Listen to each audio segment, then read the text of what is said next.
Hi, I'm James Taylor, business creativity and innovation keynote speaker, and this is The Creative Life, a show dedicated to you, the creative. If you're looking for motivation, inspiration, and advice while at home, at work, or on your daily commute, then this show is for you. Each episode brings you a successful creative, whether that's an author, musician, entrepreneur, performer, designer, or thought leader. They'll share with you their journey, their successes, their failures, their creative process, and much, much more. You'll find show notes for this episode as well as free training on creativity over at jamestaylor.me. Enjoy this episode. Hi, it's James Taylor here. Today's episode was first aired as part of International Authors Summit. This inspiring virtual summit reveals the secrets of making, marketing, and monetizing a best-selling book. If you would like to access the full video version as well as in-depth sessions with over 40 best-selling authors, then I've got a very special offer for you. Just go to internationalauthorssummit.com where you'll be able to register for a free pass for the summit. Yeah, that's right. Over 40 New York Times and Amazon best-selling authors, book editors, agents, and publishers sharing their insights, strategies, and tactics on how to write and market your first or next bestseller. So just go to internationalauthorssummit.com, but not before you listen to today's episode. Hey there, it's James Taylor, and I'm delighted today to be interviewing Elaine Pofeldt. Elaine is an author and freelance journalist who specializes in small business, entrepreneurship, and careers. Her latest book, The $1 Million One-Person Business, looks at how entrepreneurs are hitting seven-figure revenues in businesses where they are the only employee. How do they do this? Well, by tapping automation and other technologies to scale their efforts. Her work has appeared in Fortune, Money, CNBC, Inc., Forbes, and many other business publications, and she is a contributor to the Economist Intelligence Unit. And it's my great pleasure to have Elaine join us today. So welcome, Elaine. Thank you so much, James. It's great to be here and reconnect with you. Absolutely. I love speaking. You're always a fascinating person to have a conversation with because you read so widely. You write on so many kind of different areas as well. But tell everyone, what are you working on just now? What's currently got your focus? Well, I'm actually working on the proposal for my next book. I've been out and about doing a book tour and talking with a lot of entrepreneurs and hearing what's on their mind. So it's given me a lot of ideas for where to take this concept further and where it can be most helpful to readers. So I know in you're very kind of case study focused. You do a lot of interviews, a lot of research, especially on this book as well. Where did the initial idea come from? Where did the inception of the idea of writing a book on this topic come from? It was an accident, James. I am a writer about entrepreneurship, as you know, and for many, many years I was writing stories about scalable startups. That's kind of what the public likes to read about, the next Facebook or LinkedIn, whatever it may be. But what I found was a lot of the people running one-person businesses had great stories too, and they were very happy, and they had amazing lifestyles. Nobody was interested in them. So this was kind of in the back of my mind when running up against a deadline. Like a lot of writers, I tend to write things at the last minute, like the really last minute sometimes. and it was the last day of the month, and I had one more Forbes blog due, and I was scrolling around on the internet for ideas, and I came across these Census Bureau statistics on the non-employer business. Now, just that term, non-employer business, could put you to sleep by itself, but I knew it meant freelancers and one-person businesses, which I was interested in, and I noticed that there was a pocket of them bringing in between 1 million and 2.49 million a year. There were also some even over 5 million, but it was a very small number. So I started scrolling through the statistics, and I wrote a post about the industries that they were in because I thought it was fascinating. But you can't find out from the Census Bureau who the people are. It's a confidential survey. And when that post went up, I started getting a lot of reader mail saying, I would like to start $1 million one-person business. And I need to know exactly what they were doing. Was it e-commerce? Was it professional services, et cetera? So I wrote to the readers and I said, people are really interested in this. If you're one of these businesses, please write to me. So about 5 of them wrote to me, and I wrote a post about them that went completely viral. It's something like 340,000 page views. It went up about, I think, 3 years ago at this point. One of them was a babysitting company. A woman named Rachel Charlupski started it while in college. She has 2,500 babysitters as contractors. Amazing. And she's still in business. And then there's another one, Alan Walton, who started an online spy camera shop. And he got it to 1 million on his own. Now he's scaled a little bit. I think he's currently at 5 or 6 employees, but he kept it ultra lean for a long time. Dan Mezaritsky in Toronto, Canada, has a business called Fitness on the Go.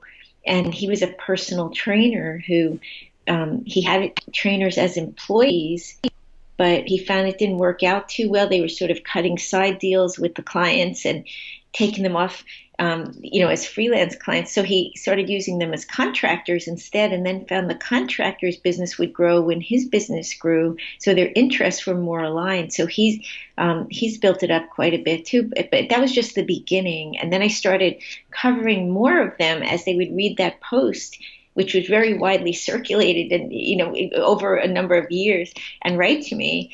And that was what eventually led to the idea for the book, because I never really had the opportunity to look at them as a group. I had over 30 in the book, and now I've probably interviewed at least 55 of them to really look at it from the high level and say, okay, what have I noticed they all have in common? And that's what the book does. Now, something that I was quite surprised at, because you've been writing as a journalist, as a freelance journalist for a long time, but this was actually your first book out under your own name. So I'm correct in saying that? That was the first under your own name. It's not my first book, but it's my first book under my own name. So I had some experience with structuring a book and the whole process of outlining it, which was really helpful. Actually, having done it before for other people, I had a sense of how to cut out the things that would not be that interesting to people and really focus on the entertainment and the value. At least I hope I did that, right? The readers are the judge and jury, but I wanted to make sure that sometimes you can get books where there's so much instruction and you don't get inspired by them. You just, you read them and you think, okay, I'm going to set all this up, and then you never do. I find stories are more memorable for people and inspire them more. So it's very story driven, but I've had people write to me and say I've either listened to the book 4 times or read it multiple times. And each time I read the stories, I get one more nugget that I can apply to my business. And what I found in my own business is just that one nugget could be like a 6-figure nugget that you add to your revenue. It's a matter of taking it and realizing there's not a cookie cutter to how to apply these things. Like anything creative, a business is a creative thing. You have to interpret it and apply it to your own business, which is not going to be exactly like the businesses in the book, but it will have some similarities. So that's the fun part. You kind of have to get into enjoying the process of experimenting and iterating till you get it right. For you, there's no right, but right for your business. But one of those things, by going and choosing different case studies from different types of industries, I know you talk about really 6 types of industries where you see these one person $1 million businesses more prevalent. But the other thing I think, as I was reading it, was thinking, I can imagine there's a viral nature to someone reading this book as well, because they will read it and they'll say, oh, that's it. I've got a friend that works in that industry, or my brother-in-law works in that same industry. I should get a copy of this book for him. So by choosing different industries, by kind of going, I know you cover different areas, I can actually imagine that this is quite a giftable type of book, if you get what I mean. I don't know. I don't actually know too much about how people are purchasing it and what they do once they purchase it. I looked at it from the point of view of a journalist, because I thought this is really interesting that this is even happening. As a freelancer myself, I didn't know that there were people with no employees who were getting to 1 million. I just didn't know it was possible. So when I saw that it was, I thought, wow, like there's got to be something to this. So what are they doing? And certain areas really surprised me. Manufacturing, who knew you could even do that as a one-person business? The way that the businesses can do it is by using a co-packer. It's like an outsourced manufacturing firm. Often they're in food when it's a one-person business. So I have a panel coming up in San Francisco next week, where there's a woman who makes a product called Booby Bar, and it's for lactating mothers. It's like a power bar type thing filled with nutrition. And she's a nurse, had no business experience whatsoever. She's not in the book, by the way. I met her after the book, and I'm so sorry that she couldn't be in this book because she's a perfect example, but maybe in the next one. And she used a co-packer because she started baking these bars for this group she was running as a nurse, teaching moms how to breastfeed after they had a new baby. And she couldn't make them in her kitchen for health reasons. You have to use a professional facility. They have to have the right labels on them. But once she found the co-packer to do all of that for her, she was able to get it into Walmart. And even with the name of the product, which my kids say I shouldn't even say on the air.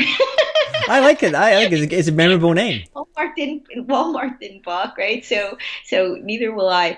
And now she's gone on Shark Tank, and it's been a great business for someone who had no business experience at all. She just did it, right? She figured it out, and that's what I think is so cool. There's not any precedent for this, so all the people who are doing this are inventing it as they go along. It was similar. There was another couple that's in the book, Rebecca Crones and Luis Zabalos. They're a married couple with two small kids.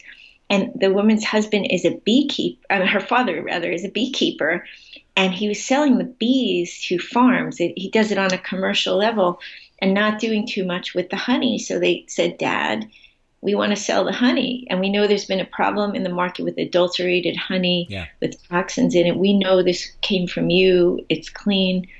And so they built Tropical Traders Specialty Foods, an online business where they sell this honey, and it's not inexpensive. I think it was about $16 a jar, but for someone who eats a lot of honey and concerned about toxins, there's a market. And they've done really well with this. And the way they do this is with a co-packer, because they made a very deliberate lifestyle decision.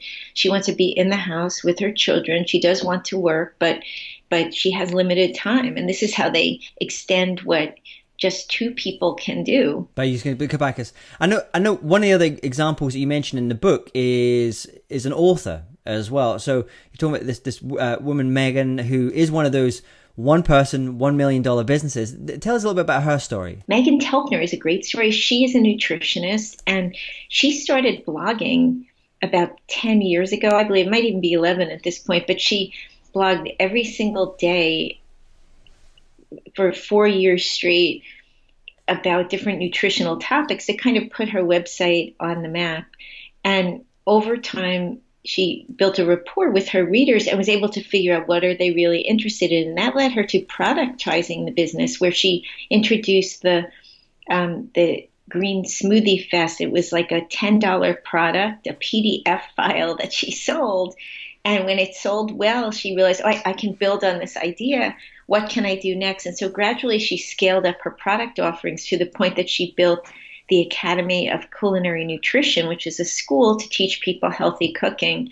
And now she's close to $2 million in revenue. I think she's hired one employee since the book, but she's got a small baby. She's able to run this while taking summers off, and has a great lifestyle. And she also wrote 2 cookbooks, the Undiet cookbook and another one under the Undiet brand, where she explores some of the recipes that she had put on the blog. And it's a good example of discipline with writing. I mean, she looks back. I did a panel with her, and she said she was sort of cringing looking back at her early blogs, like we all cringe looking back at our first drafts in early writing. But if you keep on keeping on, then you start building a body of work, you start building a reputation, and people keep coming back. I think the consistency is a common theme in all the businesses, whether they blogged or not. It's just the consistency in showing up. Maybe it was doing an email newsletter, for instance. They're good communicators with their following, because that's the one thing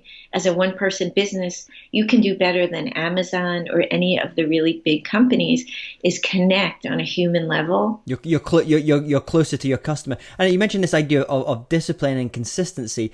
What does your daily writing practice look like? Because you're obviously writing your books, but you're also writing articles, and obviously for Forbes, and we mentioned Fortune as well. So tell us about your daily writing practice. practice? I write every single day of the week, pretty much. It's a little challenging for me. I have 4 children, ages 8 to 14. So sometimes my husband and I double as their personal Uber drivers. but I am very disciplined about writing, I have to say. I wish I was a less disciplined person in certain ways, but I can't help myself. And I get up at 5 every day, and either I go and do yoga or cycling or something like that in the morning and then write, or I write and then go do something like that. I tend to break it up with exercise because I find I'm not a good sitter. Like, I'll stand at my desk, but when I'm doing heavy thinking, I can't stand. I have to sit for some reason. I have to pace. I'm a terrible pacer. I've got whiteboards. I'm always pacing, especially in those ideation periods. Oh, well, that's good for your Fitbit, right? Yeah. I get my steps up that way as well. Oh, you have it on. How many miles today so far, or kilometers? I don't know.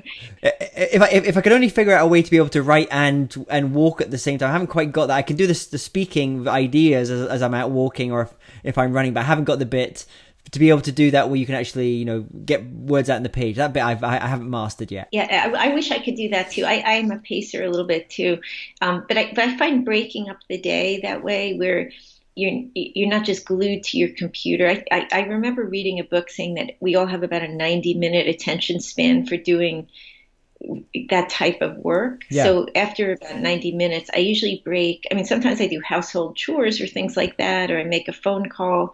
I'm gearing more towards, since I'm a journalist and I interview people a lot, I'm starting to do things with my schedule using an app called ScheduleOnce, where I have days that I don't do phone calls, because I find there's sort of an interrupting factor to my train of thought when I'm doing a lot of phone work, and I'll just group all the calls on 1 or 2 days. Yeah. That can be stressful too, but there's no perfect balance. I mean, I think with writers, if you have to make a living, doing something like a book is sort of a long payoff type of project. So you have to pace yourself, and there's the perfect world where you quit everything and you have no other responsibilities and no bills to pay. And then there's the real world where you have these chunks of time that you can use to write or not write, but you have to treat yourself like these business owners do, as a precious resource, and not neglect yourself. I had to learn that over time, because when I had young children, it would, I, like a lot of working parents, it would be like, okay, I'll skip yoga because I didn't have any quality time with my children today, or whatever, which is, it made sense at the time. But now I've realized that for stamina and staying power and doing what I want to do, I do have to actually physically take care of myself too. And that it's not bad for my kids to see that. Yeah. So I think for the people that tend to sort of feel they have to always say no to themselves and yes to everyone else, it's important to just think of it as more of a marathon and not a sprint, and think about, what would you do to take care of yourself if you were training for a marathon? I do the same thing as you. You mentioned like scheduling your calls. I schedule mine mostly on this is a little bit unusual. We're actually speaking today on a Friday, but normally I'll do mine on Tuesday, Wednesdays, Thursdays, and I'll do them in the afternoon. And I never do calls in the mornings because I just find that's my most creative time, and I get really frustrated if I have to do a call for some reason in the morning because it breaks my flow a little bit. So I think that's a great. And you mentioned like tools like ScheduleOnce. I use Calendly, very similar. So it allows you to kind of have someone scheduling all those different research calls and interviews that you can do to start getting the ideas and content for your stories. That makes a lot of sense. And I think first thing in the morning energy, if you're a morning person, is really helpful, because your mind is so uncluttered and it's usually quiet, and once you've banged out that writing, then the whole rest of the day you feel you've been productive. You've won that day already. I haven't quite got the 5 a.m. thing. I would love to get to that 5 a.m. thing. I haven't quite managed to get that far. I never would have if I didn't have 4 children. It's funny because it was when I had my 3rd child. I have 2 14-year-olds, a 12-year-old, and an 8-year-old. So I had like 3 babies at one time, basically. And I was having trouble getting my work done. And one of my friends said, "Oh, you got to get up at 5 a.m." And I never had really gotten up at that time before, but I started doing it. And then I adjusted my clock to it. And then I found I couldn't really live without that 2-hour block before my family got up. That quiet time. And now I even do it on the weekends most of the time. It just gives you back some time that no one else is going to be up and ask Yeah. anything of you, so you have no excuse not to do. And I know one of our other guests who actually worked in the Navy, and he was building up his writing career as he was doing a full-time job in the Navy. So you worked from 8 till 4, 8 till 5 in the job that he was doing there. And so he said, I just had to get up at 5 a.m. because it was the only time I would be able to do that work. And he said even when he left the Navy, he still keeps that morning ritual. Even though he doesn't have, and that allows him, 8 o'clock, he starts preparing food and things for the kids and whatnot. So he said it was difficult at first, but he said you kind of get used to it, as you say. Yeah, you'll eventually reset unless you're really, really a night person. Sometimes I do writing at night. I think it's important to just get it done, whatever time of the day it is. If you've sort of blown your perfect schedule. Last night I was writing till 1 o'clock in the morning, which I didn't really wish to do, but it was just, I had some scheduling issues yesterday that changed my schedule and I had to get it done. So if you stick with it and say, look, my deadline is today, that's another thing I would say. I need deadlines. Everybody needs deadlines. When I work with ghostwriting clients, they need deadlines for thinking about the ideas. If you don't set deadlines, you won't get things done. Just saying I want to get a book done in the next year does not cut it. You have to, I think, use some project management skills, sort of think about, okay, what are the components of this project? This is what I will do with a ghostwriting client. It's what I wound up doing with myself. Okay, what are the chapters that should be in this book? What are the sections of those chapters? How much time does it take to write each chunk of the chapter? And then you plan it that there are certain deadlines, like maybe this month you're doing this one chapter. I think with a book, realistically, you aim for 2 weeks for a chapter with almost any book. And then it will spread to 1 month because things happen, like you get a creative block or you get busy or whatever. But if you could knock out, say, a 5 or 6 chapter book over the next 6 or 7 months, your book will be done. Yeah, it's just getting it. As you say, it's kind of setting those deadlines, scheduling those times in your calendar. Whether it means getting up earlier or that time blocking that we often hear about as well. What about tools? Are there any tools that you find very useful? We mentioned ScheduleOnce there in terms of scheduling calls with people that you're going to be interviewing for your books.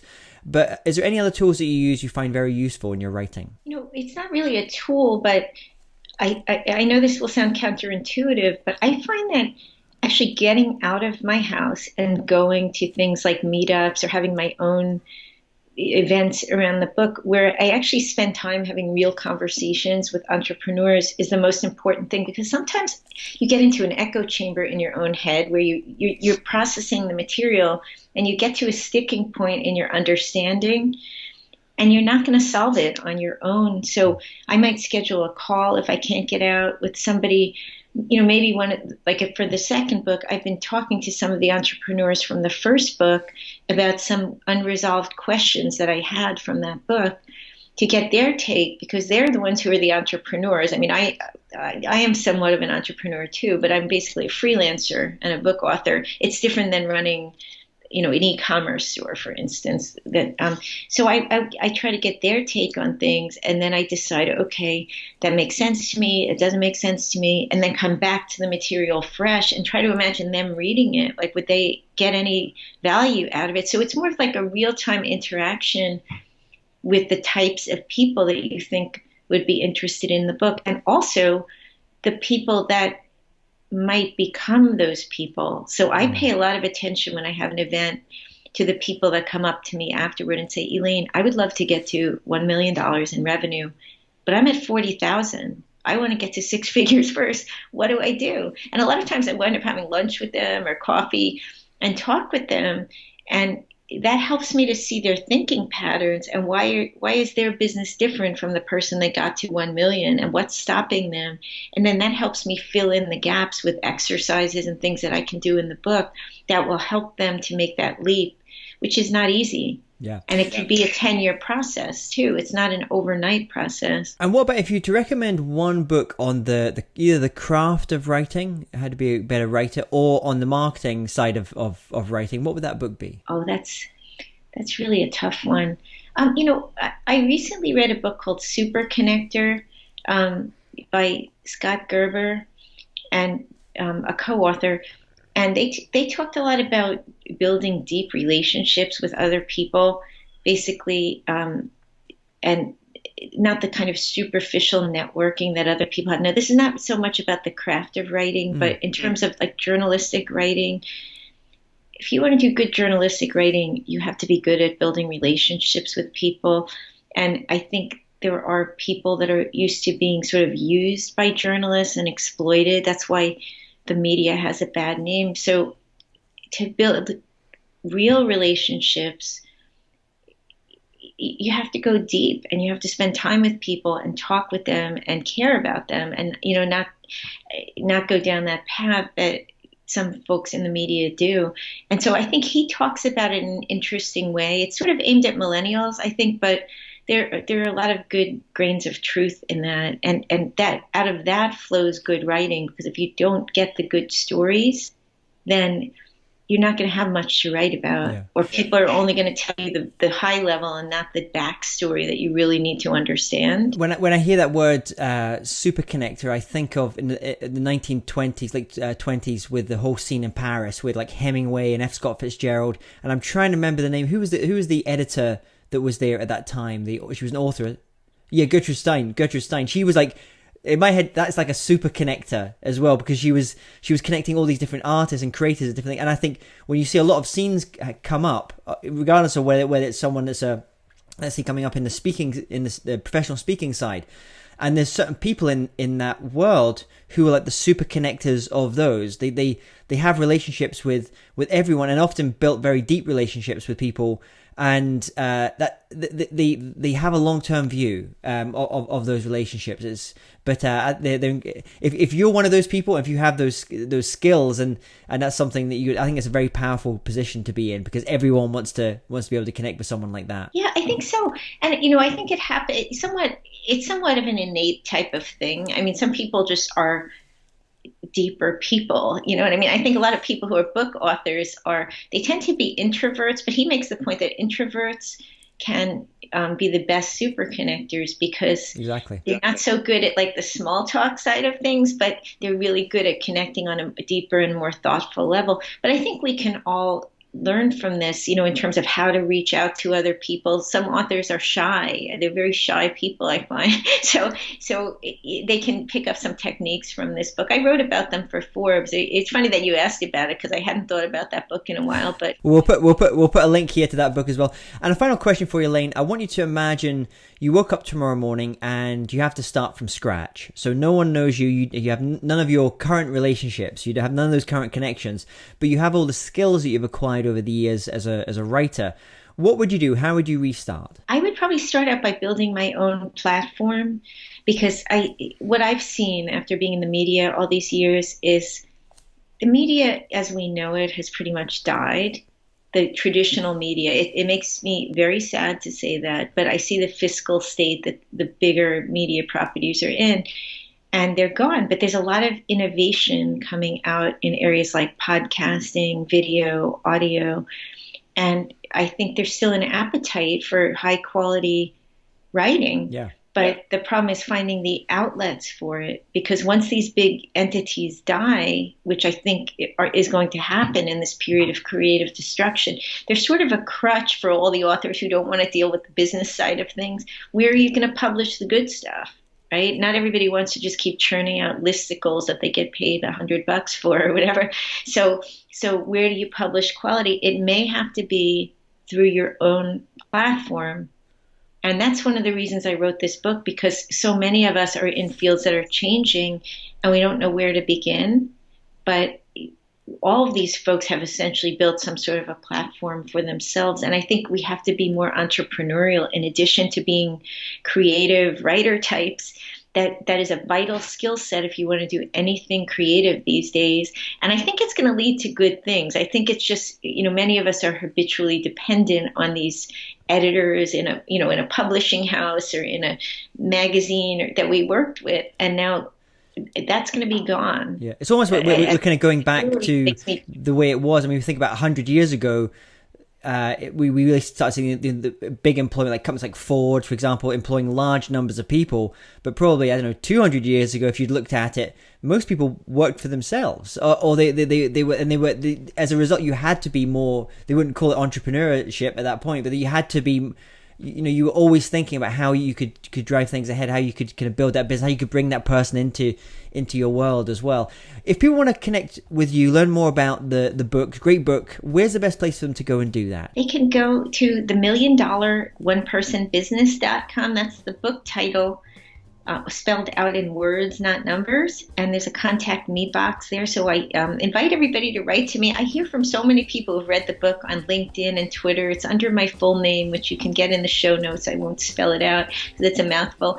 I love hearing from people and talking with them about their businesses because it helps me as a journalist to try to stay relevant. And there's just something about a book that brings people together. It's a wonderful thing that people around the world can connect around a book. So I really hope you will write to me and get in touch. Fantastic. We're going to have all those links there. Elaine, thank you so much for coming on today, and all the best with the next book, writing your proposal and outline for your next book. I look forward to reading that when that comes out. Thanks so much. It was so nice to talk with you. If you're interested in living a more creative life, then I'd love to invite you to join me as I share some of the most successful strategies and techniques that high-performing creatives use. I put them all together in a free downloadable ebook that you can get by going to jamestaylor.me. That's jamestaylor.me to get your free downloadable ebook on creativity.